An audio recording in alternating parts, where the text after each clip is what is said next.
আসসালামু আলাইকুম সবাইকে। গতকাল দুপুরে আমি আমার ফেসবুক আইডিতে একটা পোস্ট করেছিলাম যে একটা ছেলে বেবি আছে কেউ নিবে কিনা।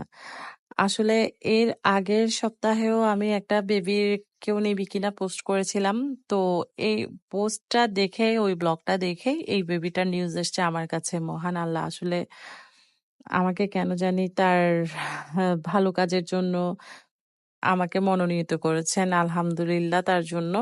তো এই বেবিটার যখন আমি নিউজ পেলাম তো সাথে আমি আমার এফবিতে পোস্ট করলাম এবং অনেকেই হচ্ছে এই বেবিটা নেয়ার জন্য আমাকে বারবার নক করছিল, কল করছিল। আসলে একটা বেবি তো সবাইকে দেয়া পসিবল না। তো আলহামদুলিল্লাহ আমার সবার মধ্যে থেকে যাকে ভালো লেগেছে আমি তাকে আমার বেবিটা হ্যান্ড ওভার করছি। অনেক আদুরে থাকবে। হচ্ছে যারা গার্ডিয়ান ছিল তাদেরও একটাই সে ছিল যে তুমি যাকে দাও আমরা তাকেই দিব, আমাদের কোনো সে নাই।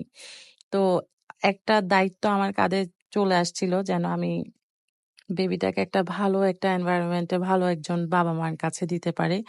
আপনারা সবাই দোয়া করবেন যেন বেবিটা অনেক ভালো থাকে। আই হোপ আমি যাদের কাছে দিয়েছি, যাদেরকে আমি তার বাবা মা সিলেক্ট করছি, তারা যে অবশ্যই তাকে ওভাবেই টেক কেয়ার করবে ইনশাল্লাহ। আপনারাও সবাই দোয়া করবেন বেবির জন্য আর আমার জন্য। থ্যাংক